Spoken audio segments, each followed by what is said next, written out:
Talking to a stranger can make you happier within minutes. Yet most people predict the exact opposite will happen. They expect awkward silence, rejection, or a desperate escape plan. So why does your brain avoid something it often enjoys? Think about your last journey on public transportation. You probably looked at your phone or wore headphones. Everyone around you was physically close but socially invisible. The same thing happens inside elevators, stores, and waiting rooms. You encounter dozens of people without truly acknowledging anyone. That feels normal because everyone else behaves the same way. But scientists discovered something strange about this daily isolation. We are surprisingly bad at predicting how connection will feel. We also misunderstand what the other person is thinking. That mistake may quietly remove moments of happiness from every day. Researchers Nicholas Epley and Juliana Schroeder tested this idea in Chicago. They recruited 118 commuters before their morning train journey. Each person received one of three different instructions. Some had to begin a conversation with a nearby stranger. Others had to remain alone and avoid social contact. The final group simply followed their normal commuting routine. After incomplete responses were removed, researchers analyzed 97 commuters. The people who started conversations reported the most positive journeys. Those who remained isolated reported less positive experiences. Talking did not make commuters feel less productive either. The researchers found similar results on buses and in waiting rooms. Even the stranger being approached usually enjoyed the interaction. The pleasure was not limited to the person starting it. But the strangest result was not how everyone felt. It was how badly people predicted those feelings. Before the experiment, separate commuters imagined the same three situations. Most expected solitude to produce the most enjoyable journey. They believed talking would feel uncomfortable and possibly annoying. That prediction seems reasonable when you imagine approaching someone. You can hear every worried thought inside your own head. What should I say? What if they want to be left alone? What if the conversation stops after 3 painful seconds? But you cannot hear the other person OTM's private worries. They may be thinking exactly the same things about you. Both people stay silent because both expect rejection. Then each person interprets that silence as proof of disinterest. Psychologists sometimes describe this pattern as pluralistic ignorance. A group follows a rule that few individuals actually prefer. Nobody speaks because everybody notices that nobody else speaks. But that mistaken forecast hides an even deeper social illusion. After meeting someone, you probably review your own performance. You remember the joke that failed.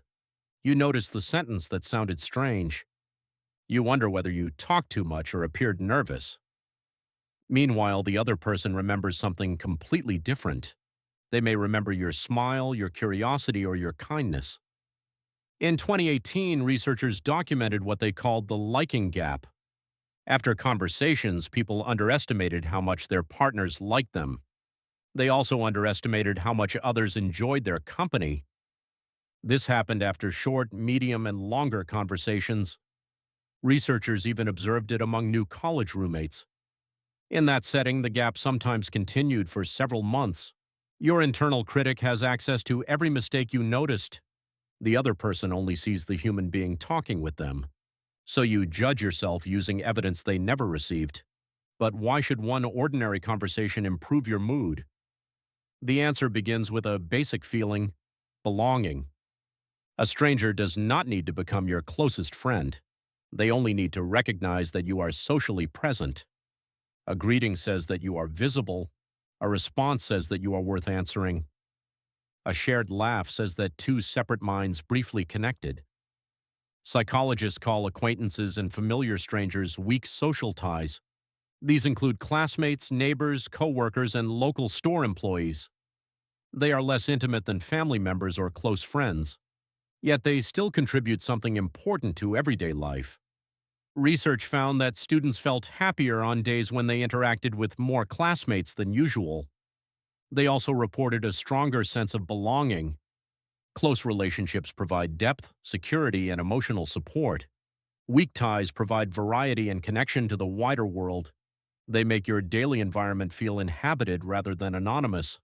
But the happiness is not coming from brilliant conversation. You might assume that talking only works with interesting topics. Maybe you need an incredible story or a clever question. Recent research tested that belief across 9 different experiments. Around 1,800 people discussed topics they considered genuinely boring. The conversations happened between strangers, friends, and other partners. Some occurred face to face, while others happened through video calls. Before speaking, participants predicted how enjoyable the conversation would be. Afterward, they rated what the interaction actually felt like. Again, people underestimated how much they would enjoy themselves. They focused too heavily on the subject before the conversation. But a conversation is more than information about one topic.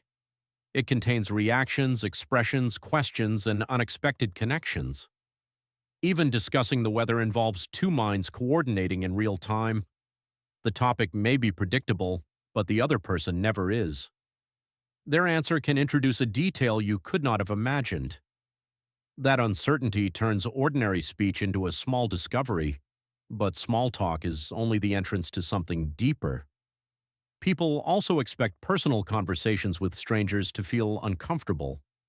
Researchers tested this prediction across several controlled experiments.